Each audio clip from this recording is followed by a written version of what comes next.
Pretty sure the maintenance man at my sister's apartment complex tried to seduce me this weekend. But I'll let y'all be the judge. You might want to buckle up, because it's going to be a hell of a ride.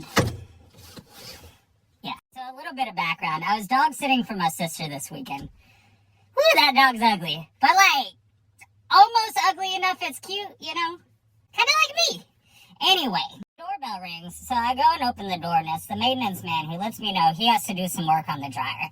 And I'm like, oh, well, that's weird, because she didn't tell me nothing, but I don't want to bother her. She's on vacation, so I let this man into her apartment.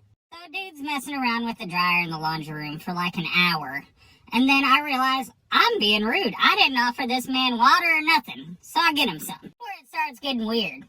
About 5 minutes later, Mans comes into the living room, and he is just soaked to the bone.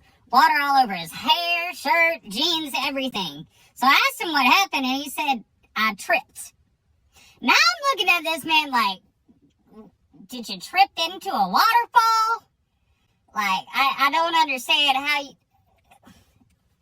So he asked me if he can put his shirt in the dryer, and I'm like, yeah, that's fine, because I wouldn't want to wear wet clothes all day.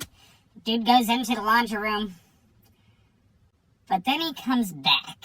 This man is in nothing but tidy whities and one sock, just one. He doesn't say anything to me, and I don't say anything to him, because, what do you say? But then he comes and sits on the couch next to me, and I mean, close, too close. Our calf muscles touched, y'all. Now, at this point, I was too scared to move, so we just sat there for the better part of an hour watching The Greatest Showman, still as can be.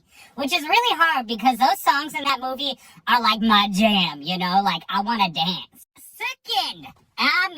second that the movie ends, man tries to move his leg against mine, and by the grace of God, my sister comes walking through the door. So I'm guessing you can picture, the shock and awe on her face when she sees me on the couch with a half-naked man. Yeah, it wasn't good. So she asked me who this guy is, and I'm like, oh, it's your maintenance man, and try to explain the whole story, but I was, panicking a little bit. Now I want you to picture the look on my face when she tells me that that's not her maintenance man and nothing is wrong with her dryer. At this point, I'm looking at him. He's looking at me. My sister's looking at me. God is looking at me, probably judging my ass for being so stupid. Well, dude gets up off the couch, doesn't say a word, walks to the laundry room while we just watch him in silence, grabs his stuff, and heads to the door. Best part is, though, as he's leaving, I notice he has a little tiny brown stain on his tidy whities that was not there before. Which is fine, because I also had one in mine.